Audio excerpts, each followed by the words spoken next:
Feliz tarde, mis queridos socios de aprendizaje. Bienvenidos a su Learning Talks de los días miércoles. Aquí estamos muy bien acompañados con Tili de León, Ivonne Quintero, Francisco Duarte, Arnaldo González y Ernesto Barazarte. Hasta ahora han llegado a nuestra sala y seguramente ya por las redes nos siguen nuestros estudiantes. Bueno, el día de hoy voy a hablar sobre un tema que a mí me encanta, que es el enfoque práctico, el enfoque de la práctica y cómo la práctica produce el progreso en el aprendizaje. Si bien es cierto, eh, un socio de aprendizaje puede aprender, a veces pasa que aprende pero no progresa. Hay algo en el proceso de aprendizaje que no lo deja avanzar, que no lo permite que progrese en el uso de lo aprendido. Cuando tú, por ejemplo, aprendes un elemento, un concepto nuevo, aprendes una habilidad nueva, una actitud, un valor nuevo, por ejemplo, puedes aprender al valor de la lectura. Entonces tú dices, oye, ¿verdad? La lectura es valiosa, lo he comprobado, leí y me funcionó. Vi que otros leían y observé que progresaban. Pero resulta que esa semana no leíste ni una página. Entonces el valor de la lectura queda completamente subalterno. Denme otros ejemplos que ustedes hayan podido comprobar de aprendizaje que se obtienen, pero no se produce progreso. A ver, denme un par de ejemplos. A ver.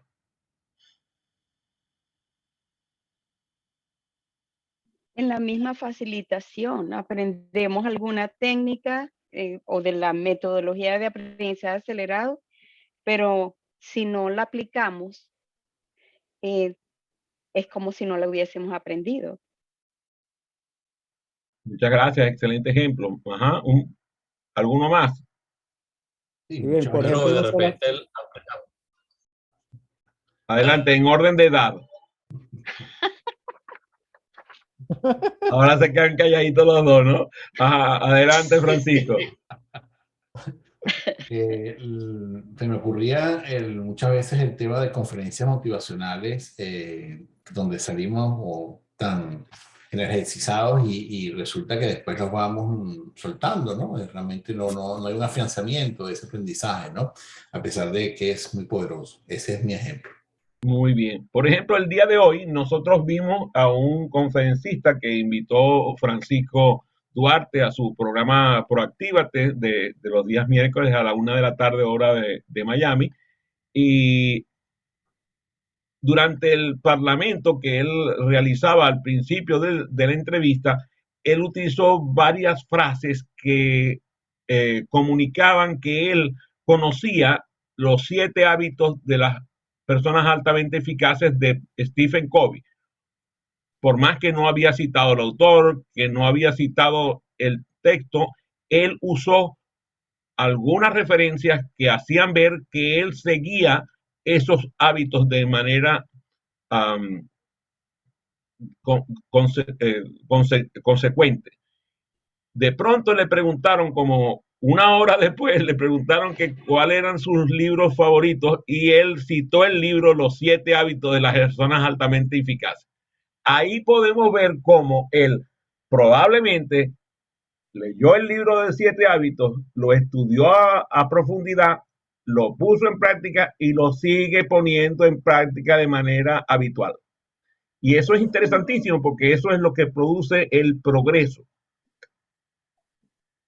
Voy a darles un ejemplo que quizás le resulte un poco crudo. ¿Cuántos de ustedes, por ejemplo, aprendieron un idioma, incluso llegaron a dominarlo y lo abandonaron y ahora cuando tienen que usar ese idioma es como si tuvieran un carro que ha estado detenido durante años y no le funciona el motor? ¿Les ha pasado eso con un idioma? Claro. Al no utilizarlo, no progresaron en el uso de idiomas. En cambio, aquellos idiomas que lograron ponerlos en práctica de manera habitual, incluso sin estar viviendo en un país donde se domina ese idioma, resulta que ustedes mantienen el uso del idioma de forma extraordinaria. Entonces, hay dos autores que voy a citar que son muy importantes para esto. Uno se llama Richard Dufour. Richard Dufour. Él tiene lo que se llama la teoría del aprendizaje práctico. La teoría del aprendizaje práctico. Y tiene que ver con la aplicación del aprendizaje en comunidad. O sea, cómo pongo yo en uso lo que voy aprendiendo en una comunidad de uso de lo aprendido. El otro autor que vamos a referir se llama John Dewey. Ese es bastante conocido para muchos de los que están en esta sala. Y si no, pues por favor búsquenlo en las referencias. Es un filósofo estadounidense maravilloso, filósofo extraordinario que habla sobre el enfoque práctico y cómo el estudiante debe interactuar con el entorno habitual, con la realidad habitual donde él se desempeña para adaptar lo aprendido a la realidad y así continuar aprendiendo. Nosotros podemos leer que él dice así, dice, creo que la escuela debe representar la vida presente como real y vital para el niño, como la que lleva a cabo en el hogar, en el vecindario o en el patio del recreo. O sea, que el aprendizaje se ponga en práctica en la vida. Es la propuesta de John Dewey. Ahora, ¿cómo nosotros podemos guiar a los estudiantes para que aprendan los diferentes problemas, resolver los diferentes problemas, analicen los diferentes problemas, solucionen los diferentes problemas, proporcionándoles las actividades prácticas que le permitan aplicar lo que aprendieron, pero no en forma etérea, sino en forma práctica, en la realidad. O sea, por ejemplo, ¿cuántos de ustedes aprendieron matemáticas relacionadas con la cocina? ¿Cuántos de ustedes alguien les educó a que aprendieran a coser utilizando lo que sabían de química, física, matemática, biología? Entonces, lo que está proponiendo Dewey es que todo lo que nosotros aprendimos en la escuela se convierta parte de la rutina en las actividades diarias comunes, en la limpieza del hogar, en el cuidado de la higiene personal, en todo lo que tiene que ver con la cotidianidad. Y en este caso,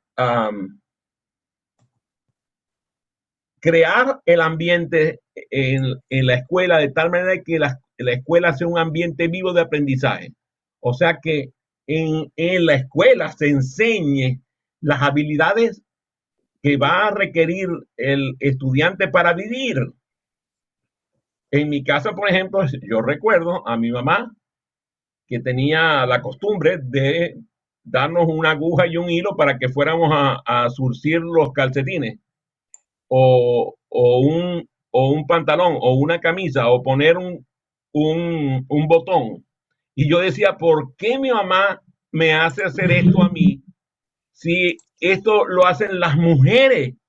Claro, yo soy una persona que voy a cumplir 70 años este año. No era habitual en el ambiente que las personas de la clase social donde, ¿sabes? Había crecido yo, o sea, la familia Belloso, ¿cómo era posible? Los Cotén, no. Fíjate, qué interesante, mi mamá nos hacía barrer, lampasear por si acaso es traducción al maracucho, de coletear o de pasar la mopa. La mopa, para que vayamos traduciendo. Entonces, en mi casa había que hacer oficios domésticos de toda índole. Los dos varones, mamá no tuvo niñas, tuvo dos varones, y a nosotros nos ponían a hacer los oficios domésticos. Y yo no veía el valor agregado de eso, y no lo vi hasta que me tocó o estar solo y ver cómo yo me conducía en un ambiente en donde no tenía a nadie que hiciera nada por mí y que yo venía y lo hacía fácilmente, mientras que veía que mis compañeros que no tenían el hábito desarrollado en el hogar de la limpieza, el orden, volvían el lugar donde estaban un desastre. ¿A quién le pasó algo parecido? ¿A quién le pasó algo parecido con un amigo o una amiga que iba al lugar donde esos amigos o amigas estaban y era un desastre? Mientras que ustedes tenían la costumbre de que todo lo ordenaban. A mí, por ejemplo, me enseñaron a hacer la maleta. ¿A quién le enseñó a su papá y su mamá a hacer la maleta de viaje? ¿Verdad? Una maravilla, ¿verdad? Yo lo agradezco. Eso es una cosa y tú dices, ¿pero qué tiene que ver eso con aprender mineralogía o biología o filosofía o letras? Yo creo que eso tiene que ver con todo. Tiene que ver con que nosotros le damos importancia al establecimiento de la práctica en la educación progresiva puesta en práctica dentro de los ambientes naturales donde nosotros vivimos.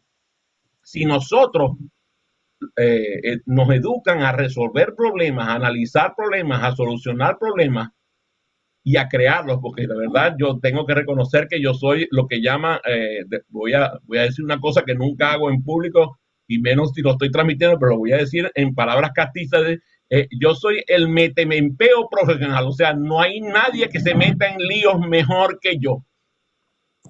Tú sabes, si hay alguien aquí que le pueda crear un problema a otro, ese soy yo.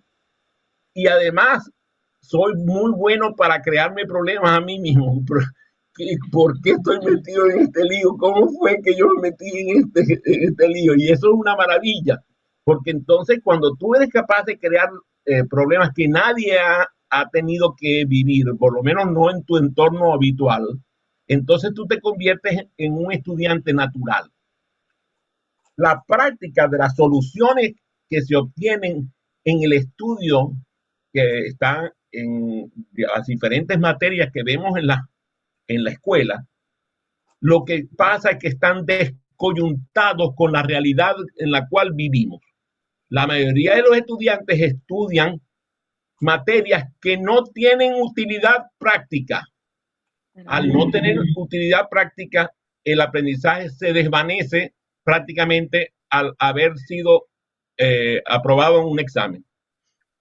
Mucha gente incluso, es una cosa muy común, que estudian, van a hacer un examen, lo aprueban y ¿qué hacen cuando salen de la prueba del examen? ¿Qué hacen con los libros, las libretas, las notas? ¿Qué hacen con eso? ¿Qué hacen?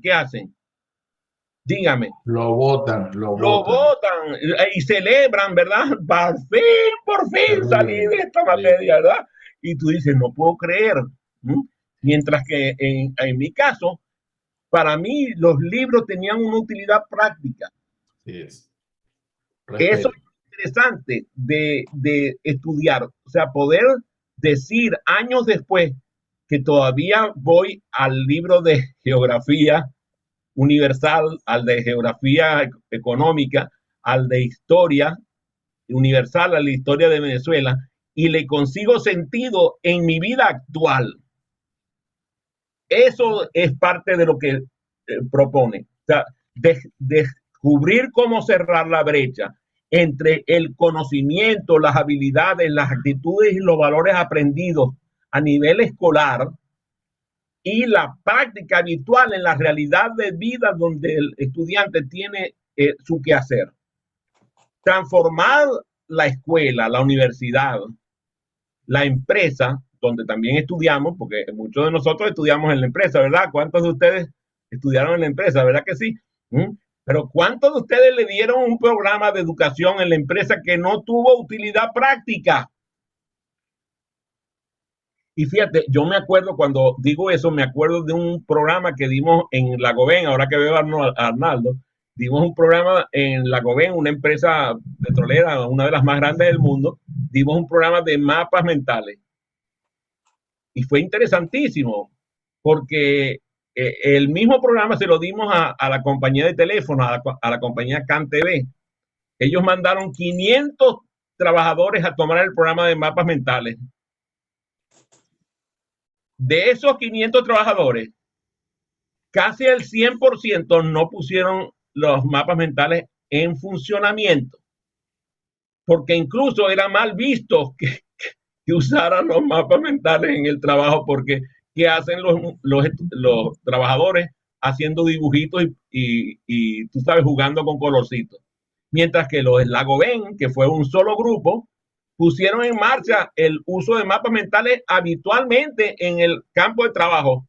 Y algunos de ellos todavía hoy me escriben diciéndome, Adrián, tú no tienes idea de lo que fue para mí haber aprendido a utilizar los mapas mentales en el trabajo. Todavía hoy sigo usando los mapas mentales, no solamente los mapas mentales vía virtual, con programas de computación, sino manuales en libretas, haciendo los proyectos, trabajando en la generación de ideas, rescatando las cosas que vamos aprendiendo.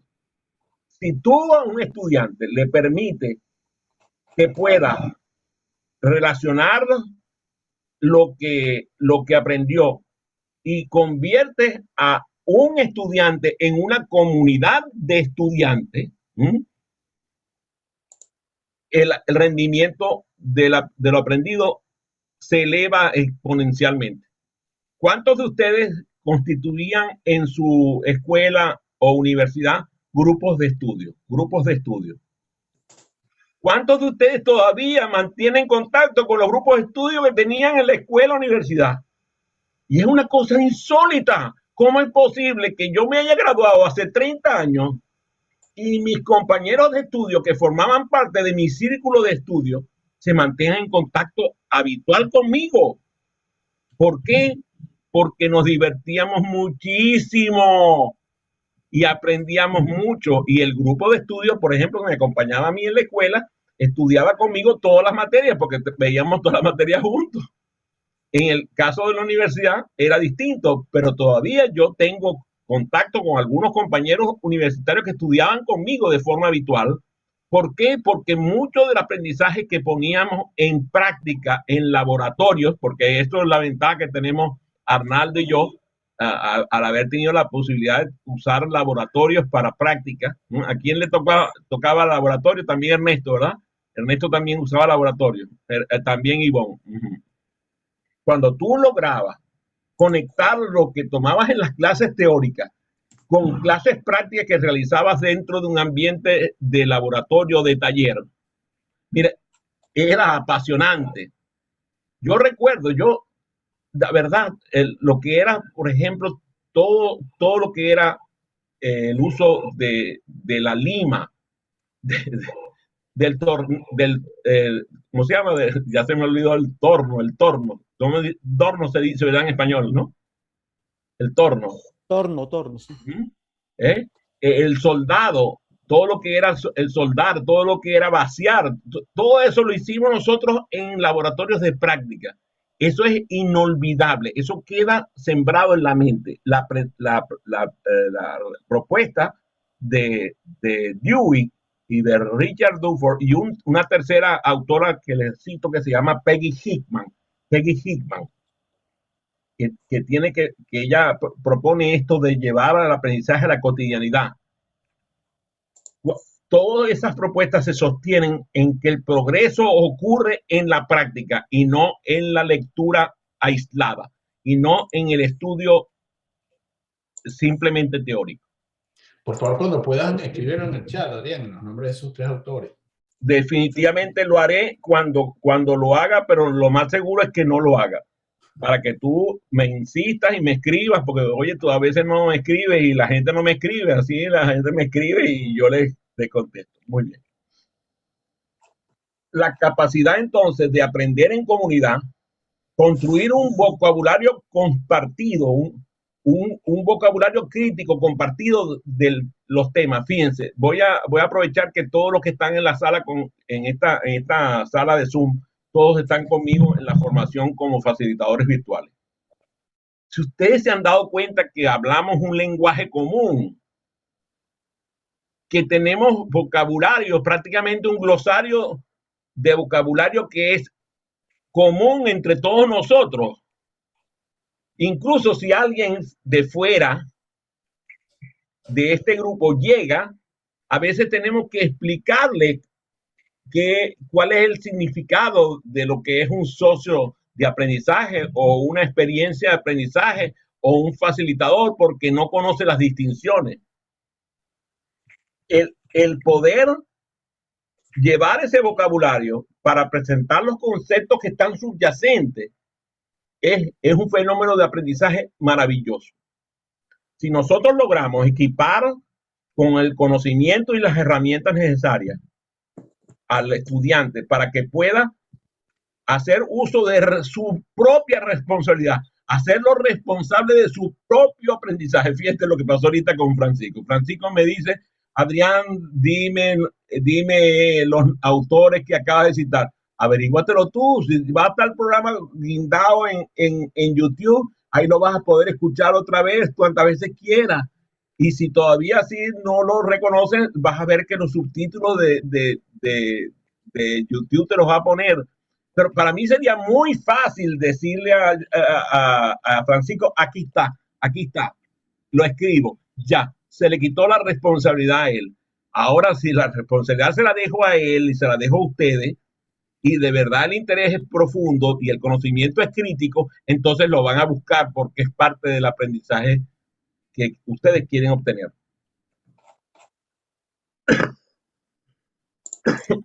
Me he mejorado un poquito de la tos, se habrán dado cuenta, ¿no? La verdad que esta gripe ha sido peor ¿cómo se llama? Peor que el COVID para mí.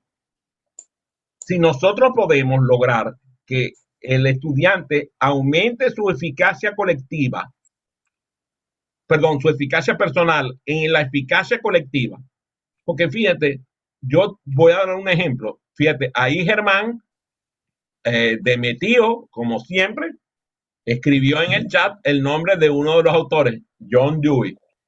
Para él es muy conocido porque él estudió filosofía y Dewey es un filósofo. Además de ser un educador extraordinario, era un filósofo. Entonces, él viene y pone el nombre de John Dewey.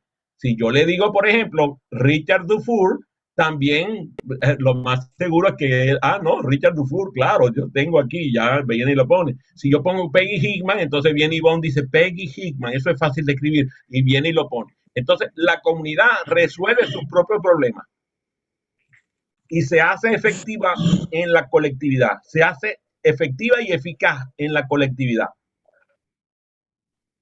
Si la responsabilidad es del maestro, si la responsabilidad es del docente, entonces la cosa va a cambiar. ¿Cuántos de ustedes aprendieron a nadar guiados por alguien que los educó para aprender a nadar? Francisco, Ernesto, muy bien, dos de este grupo. No sé si Germán tiene la mano levantada. Entonces, imagínense que a ustedes le hubieran presentado una película para decirle así se aprende a nadar. Y después lo hayan llevado a la piscina de 6 metros de profundidad y le digan, bueno, ahora practica lo que acaba de aprender. O que les hayan dado, mira, aquí está, manual para aprender a nadar. Explicación. Levanta el brazo hacia atrás. Después de la lectura te llevan, vamos a la mar, vamos a nadar. ¿Cuántos de ustedes hubieran podido sobrevivir a esa experiencia? Muy pocos, ¿verdad? Eso es lo que hacemos normalmente en la escuela. Le damos clase a los estudiantes con libros, explicaciones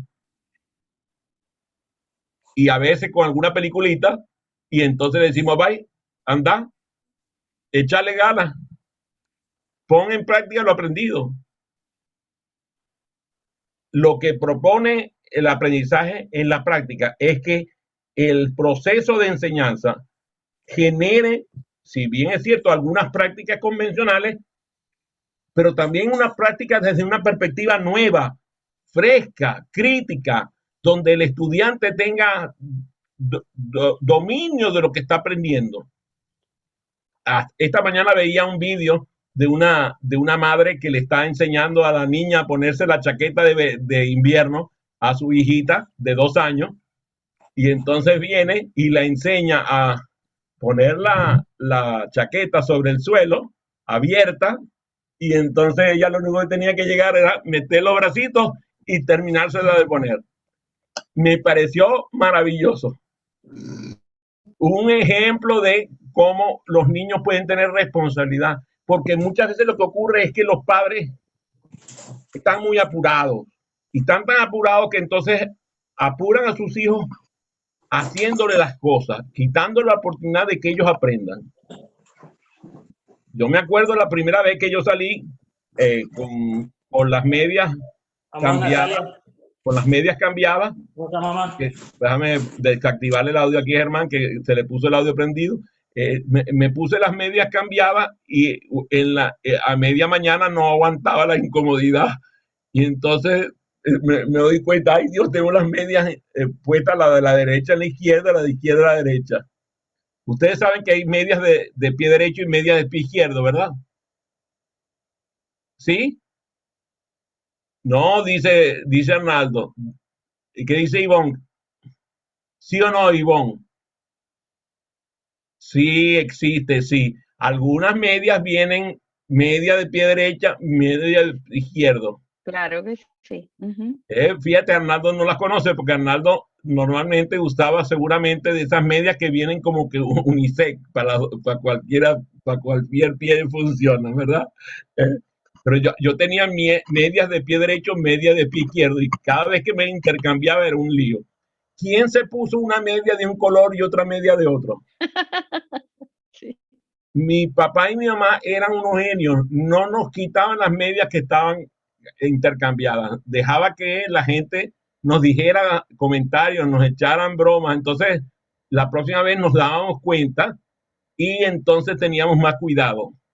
Si mi papá y mi mamá nos hubieran dicho que las medias estaban puestas de forma errada, lo más seguro que yo, en el caso mío, la próxima vez no lo hubiera hecho así. Pero mi hermano a propósito se lo hubiera puesto porque entonces sabía que iba a traer la atención de la gente. A mi hermano le encantaba vestirse para atraer la atención de la gente. Lo importante es que nosotros podamos cerrar la brecha del conocimiento y la práctica a través de la creación de un plan personal. Y el plan personal, tú dirás, oye, pero un niño, ¿cómo que un plan personal de un niño? Claro, los niños son capaces de planificar. Lo que pasa es que nosotros no los dejamos. Mi, mi, mi nieta Anabela, a ella no hay que decirle nada. Ella tiene planificado toda su vida, todas las cosas que quiere hacer. Y Dios mío, es una pesadilla para mamá, porque ella tiene su plan y no le gusta que le cambien el plan. Incluso la forma de vestirse. Ella sabe lo que quiere ponerse. Entonces, si la madre le insiste, a lo mejor, claro, a lo mejor si la va a proteger porque no le va a dejar poner una ropa de verano en invierno, por ejemplo, eso no lo podría hacer. Pero si la madre insiste en que la ropa que va a ponerse y la que correctamente va a usar es la que le pone la mamá, entonces la niña pierde parte de su creatividad natural. En el caso del aprendizaje, nosotros tenemos que transformar nuestras comunidades en un mundo de exploración de conocimientos, herramientas, estrategias, incluso buscar consejos para poder llevar a nuestros estudiantes a realizar acciones que cada día no tenían posibilidad de hacer al principio del día. Lo que ocurre normalmente es que el estudiante predice lo que va a suceder durante el día. No hay sorpresas. Ya prácticamente desde que llega a la escuela hasta que se va, todo está predicho por alguien que no es él o ella. Nuestra propuesta es que el estudiante descubra cada día un mundo nuevo. Un mundo nuevo utilizando los conocimientos, habilidades, actitudes y valores en pro de su propio aprendizaje y de aprendizaje de la comunidad de la cual él forma parte. Ahí tiene que ver mucho la quinta ley de Pike. La quinta ley de Robert Pike nos dice que el aprendizaje ocurre mejor cuando tú colaboras en el aprendizaje de otro. Que ningún aprendizaje será completo hasta tanto tú, con lo que tú has aprendido, colabores con que otro aprenda. Pero ¿qué es lo que ocurre en el sistema educativo? A lo sumo, agarran al mejor estudiante y lo nombran preparador de la materia. Entonces el estudiante que ya era excelente se vuelve todavía mejor porque lo convierten en preparador de los demás. La propuesta nuestra es que es al revés. Al estudiante que está teniendo mayores dificultades, lo debes poner a que él faculte a otros con lo que va aprendiendo. Lo puede incluso hacer acompañar por uno o dos de sus compañeros de estudio que tienen un poco más de preparación que él. Pero no vayas a poner a los mejores. Incluso si tú tienes unos estudiantes que son, como decimos nosotros en Venezuela, la taca majaca, o sea, son, tú sabes, de esos estudiantes que tú dices, Dios mío, yo necesito 4 manos para poder sostener a uno solo de ellos, ¿no? Entonces, a esos tenés que ponerlos a trabajar juntos, a hacer proyectos juntos. Los pones a que, eso sí, los dejas que ellos hagan. Les dices, mira, vas a tener tantos minutos para presentar tu tema y voy a ser estricto con el tiempo. ¿Y qué vamos a hacer? Lo que ustedes quieran. ¿Qué método vamos a hacer? Aquí tienen, mira, aquí tienen esta docena. Pero si todavía no les gusta lo que está aquí, busquen su propio método. Y los pones a que presenten los temas de cualquier materia, la que más les guste. Y ustedes dirán, pero ajá, ¿y cuándo van a estudiar matemáticas? Si no les gusta, no te preocupes. Los pones a dar la clase de una materia que les guste y después le dices, ¿les gustó? ¿Les gustó dar la clase de la materia biología, por ejemplo? Ajá, la próxima vez ahora vas a tener que dar clases de matemáticas. Y eso te va a dar la posibilidad de que vayas y de nuevo la clase de la materia que tú gustes. O sea, que es igual que compensar el desempeño excelente con un respaldo que le permita a ellos aprender lo nuevo. De la misma manera que ellos se van a dar cuenta que pudieron facilitar la materia que les gustó, van a aprender a dar la materia que no les gustó. Es igual que con los libros. Si a ti, por ejemplo, te gustaba el Quijote de la Mancha porque te divertía y no te gustaba Shakespeare porque era muy complicado, entonces la propuesta es, como no, leemos hoy Quijote, pero mañana leemos Shakespeare 5 minutos. Y la próxima vez que quieras leer el Quijote, vamos a leer Shakespeare 5 minutos más. Ahí vas a ver que el estudiante le va a agarrar el gusto a Shakespeare y va a mantener el gusto por Quijote. Por ejemplo, mi hijo Andrés, le encantaba Condorito. ¿A quién le encantaba Condorito? Condorito, ¿a quién le encantaba Condorito? Ajá. Mi hermano es un experto en Condorito, una colección de Condoritos de lo más completo que había en todo el edificio.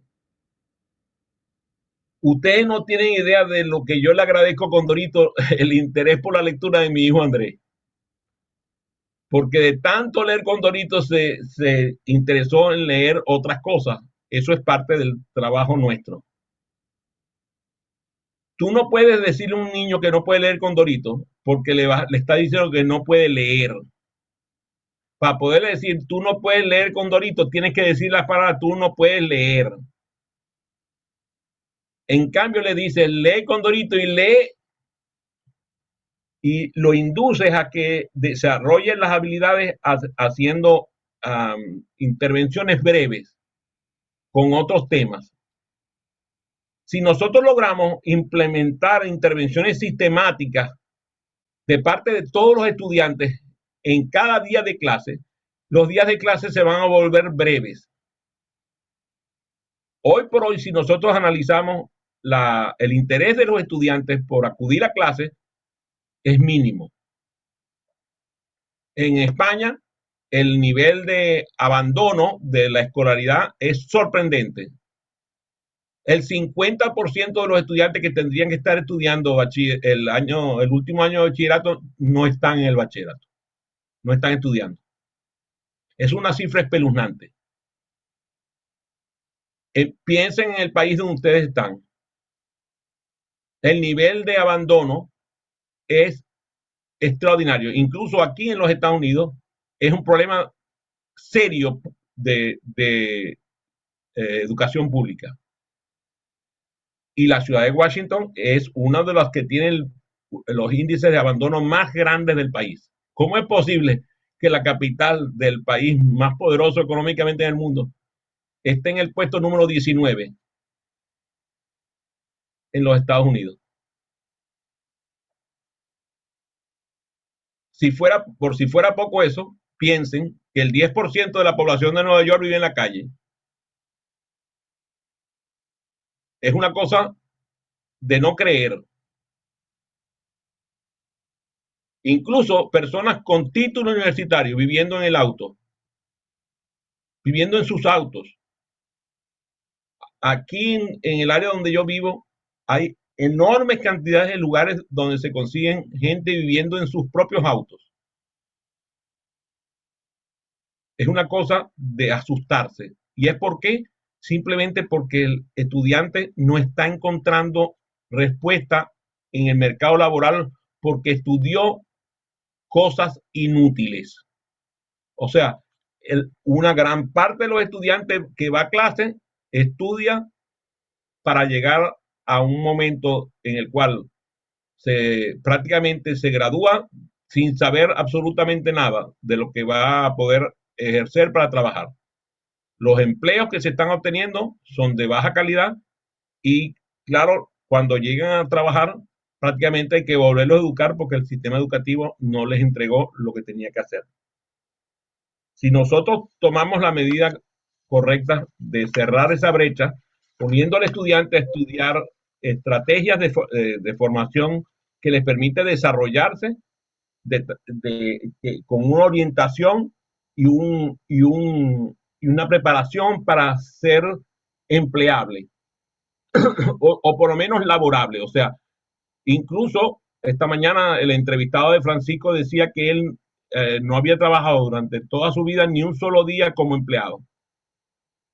Si nosotros logramos tener una mentalidad de trabajador que no sea empleado a través de un enfoque en un aprendizaje con un estándar de currículum que garantice la trabajabilidad, no la empleabilidad, vamos a tener un resultado muchísimo más importante. Una sugerencia es enfocar el aprendizaje y el conocimiento a la profundidad para evitar que simplemente lo que haya en el proceso educativo es un recuerdo de la información. ¿Qué es lo que está pasando en el sistema educativo? Es precisamente eso, que el estudiante lo que tiene al final es un recuerdo de una información y que por el contrario podamos desarrollar un currículum y realizar evaluaciones reales de tal manera de que veamos que el estudiante no solamente recuerda, sino que aprendió y es capaz de utilizarlo en forma habitual en el ambiente laboral. La propuesta de Dewey a mí me parece genial porque tiene que ver con la educación para que los estudiantes se adapten y aprendan en el entorno donde ellos mismos van a tener que vivir, que puedan establecer un acuerdo con las comunidades en las cuales habitan para poder utilizar lo que van aprendiendo. O sea, estudiantes, esta mañana, discúlpeme que haya citado tantas veces la entrevistado esta mañana de Francisco, pero fue una maravillosa entrevista. Él hablaba de que su hermana y él a los 14 y 15 años estaban manejando un negocio familiar. Eso es insólito. En el caso de mis hijos, disculpen el ejemplo, pero Alexander Daniel trabajaba a los 13 años y traía salario todos los meses. A los 13 años tenía que salir con permiso nuestro para ir a trabajar y tenía un trabajo de buena calidad. Y así fue con todos mis hijos. Si nosotros logramos que nuestros hijos desarrollen la capacidad de trabajar desde temprana edad, no van a perder calidad educativa, no van a disminuir el desempeño en la escuela, al contrario, van a lograr que la escuela se convierta en parte de la vida. Preguntas.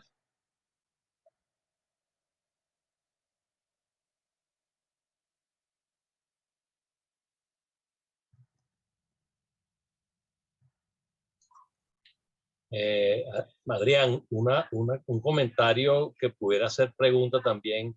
Lo que estás explicando ahorita de alguna manera tiene que ver con, por ejemplo, yo mientras hablaba me acordaba de la película Karate Kid, que está el niñito limpiando carros y le decía al final al maestro, oye, pero yo lo que quiero es aprender karate. Y él decía, bueno, estás aprendiendo karate limpiando carros. Más o menos eso es parecido a esa analogía con lo que tú estás explicando, ¿verdad?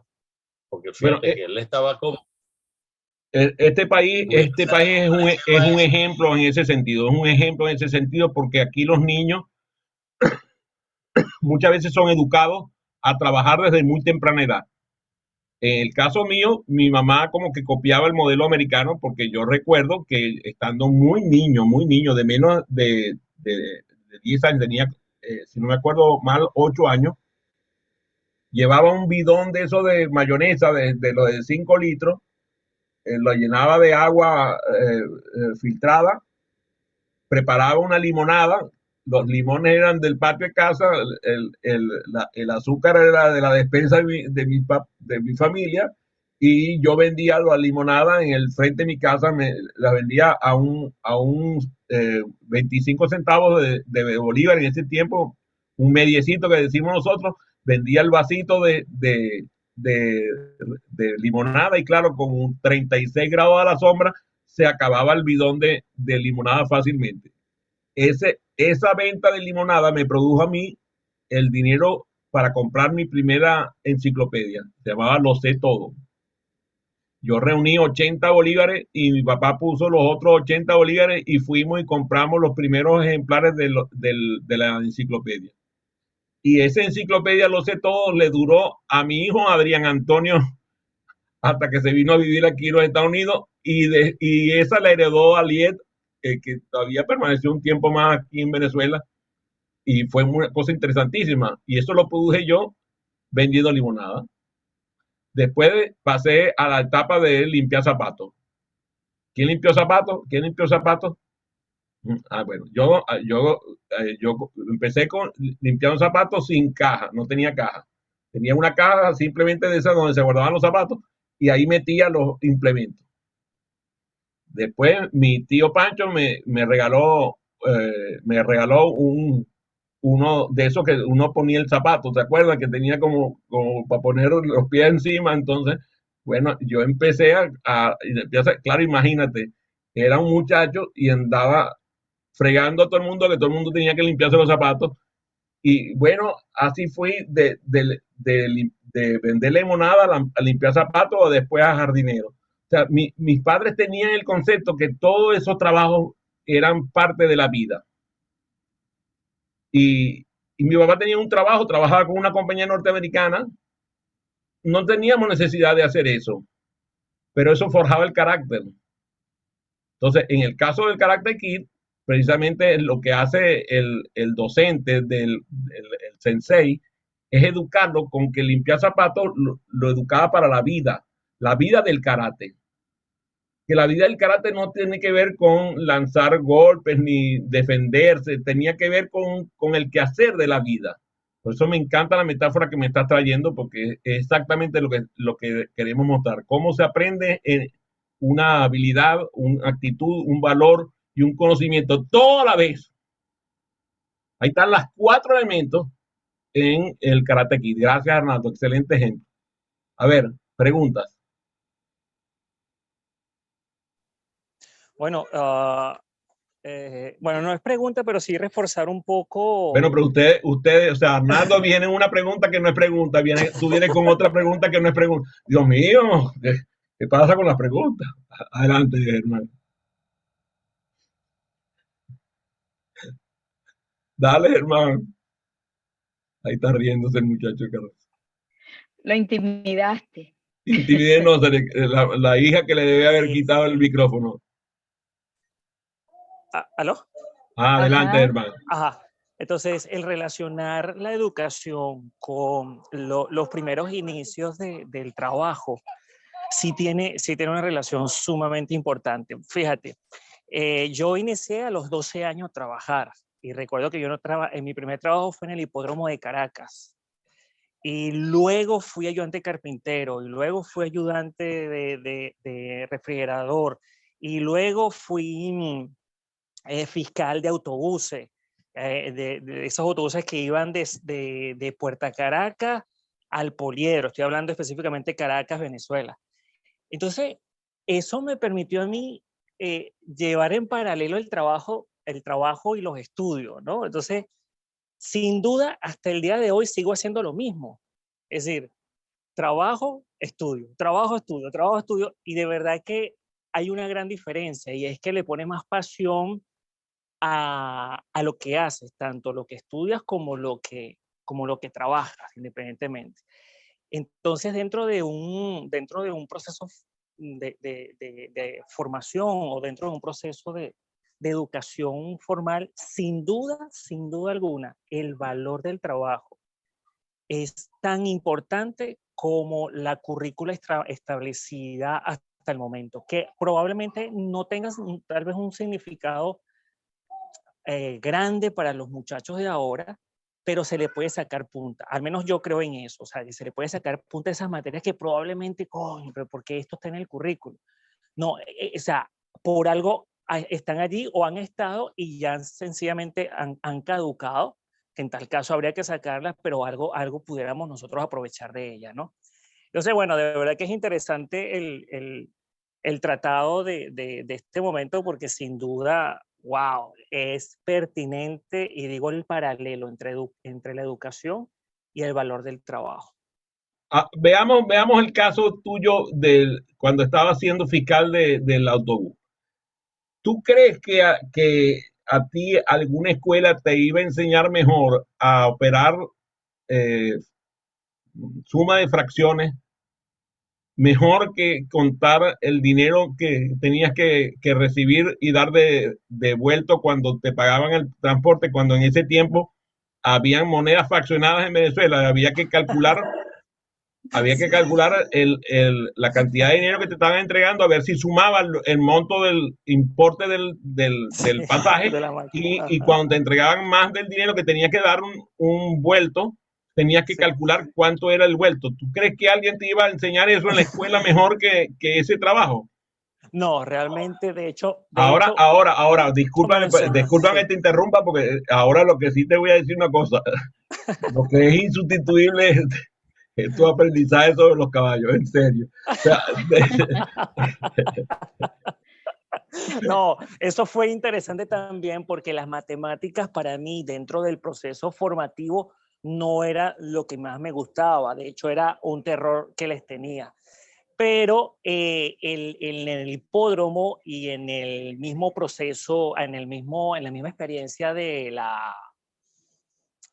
ser fiscal de los autobuses, además de ser office boy, me permitió ver la matemática de otra manera.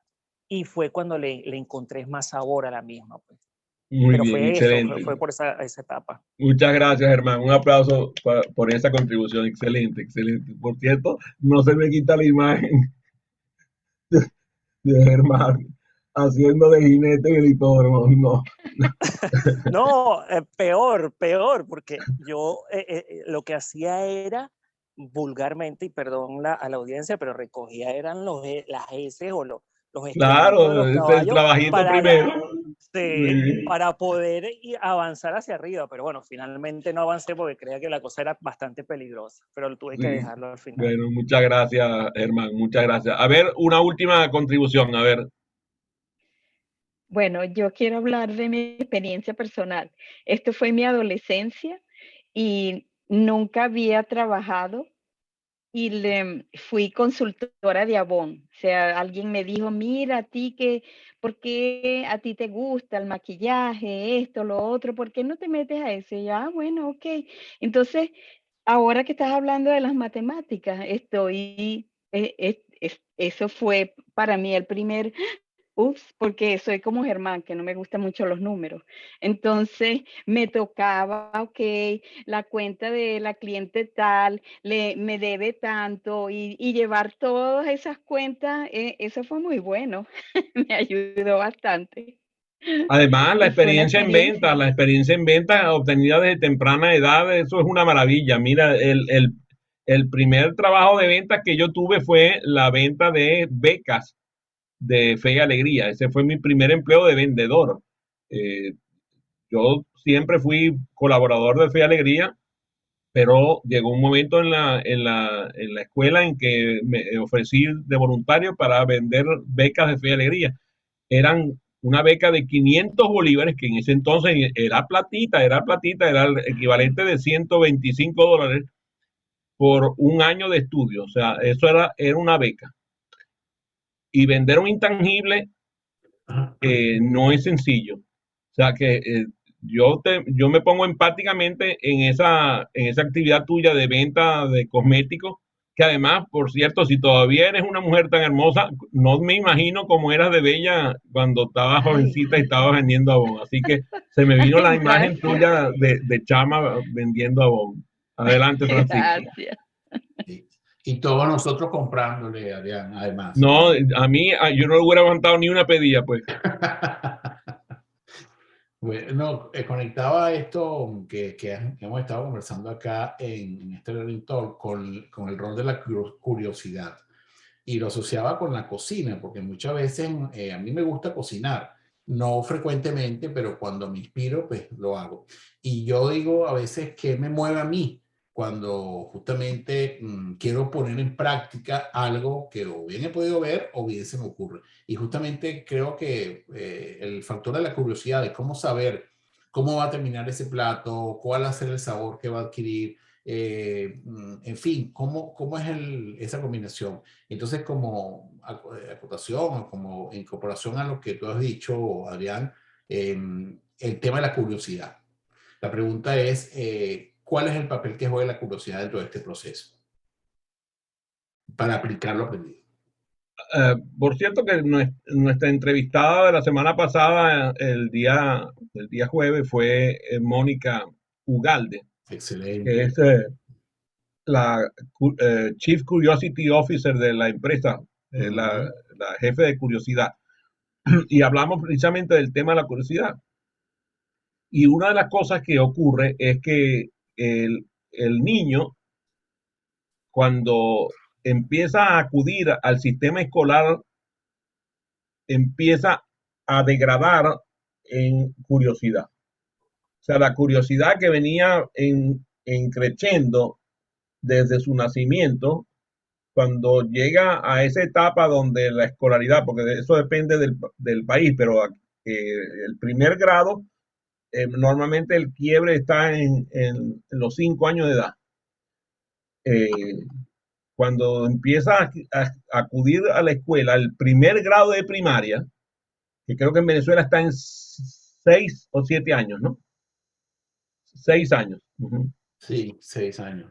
Cuando entra a ese grado, la curiosidad tiende a decaer de forma importante. El, el mejor sistema educativo que existe prácticamente en toda América Latina y también en los Estados Unidos y Canadá es el kindergarten. En el kindergarten se le incentiva la curiosidad del estudiante. Pero luego, cuando sale del kindergarten para entrar en la primaria, viene en picado. Entonces, el problema está en que los docentes no tienen curiosidad alguna, por lo general. Ellos tienen todo predicho. Todo es un programa que le dio el Ministerio de Educación o que le dio la dirección de la escuela. o los jefes de cátedra en el caso de las universidades. Entonces, es poco explorada la curiosidad y tiene poco margen de que el propio docente de forma particular eleve el nivel de curiosidad de sus estudiantes. Y es notorio el docente que estimula la curiosidad de sus estudiantes, porque todos los estudiantes de esta materia tienden a buscarlo para que les dé clase. A mí me pasó con varios profesores míos que aquellos docentes que me incentivaron a curiosear fueron los que a mí me atrajeron para la vida. Los que despertaron en mí la curiosidad por el canto, la curiosidad por la música, la curiosidad por el cine, la curiosidad por la matemática, la curiosidad en general por diferentes vertientes, dependiendo del tipo de docente. Esos docentes que a mí me incentivaron la curiosidad, me hicieron la vida de hoy. Dice, la filosofía hasta el día de hoy la puede mantener. A ver, no entiendo tu comentario, Germán, discúlpame. Sí, yo pienso que la filosofía hasta el día de hoy, lamentablemente en Europa ya la están como que quitando dentro del currículo. Eso tiene su porqué. Pero la filosofía mantiene ese espíritu de la curiosidad en el adulto y en el joven, porque te permite precisamente hacerte preguntas y la pregunta ya no esperas una respuesta, sino que tú vas en la vida precisamente haciéndote preguntas y te vas encontrando la respuesta a la medida que tú te vas desarrollando como persona. Pero dentro de un proceso formativo, dentro de un proceso educativo, yo lo experimenté con jóvenes de cuarto y quinto año de bachillerato en Venezuela y era genial porque era ponerlos a pensar y era ponerlos a imaginarlo dentro de una realidad, por supuesto, concreta de una filosofía dada, ¿no? Me parece que la filosofía mantiene todavía esa posibilidad de la curiosidad, que por cierto es un tema hermosísimo. En el caso de la contribución de Francisco es muy importante porque el tema de la práctica como una manera de mejorar nuestro aprendizaje es prácticamente, lo pudiéramos haber llamado curiosidad por mantener nuestro aprendizaje. Incentivar la curiosidad para mantener nuestro aprendizaje. Ahora, lo que pasa es que la curiosidad sin disciplina no tiene demasiada longevidad. O sea, tiene que haber curiosidad disciplinada. Si no hay disciplina en la curiosidad, entonces no hay registro. Y si no hay registro, no hay memoria. Y si no hay memoria, no hay aprendizaje. Lo que no se recuerda, no se aprendió. Fue un gusto y un placer compartir con ustedes esta tarde.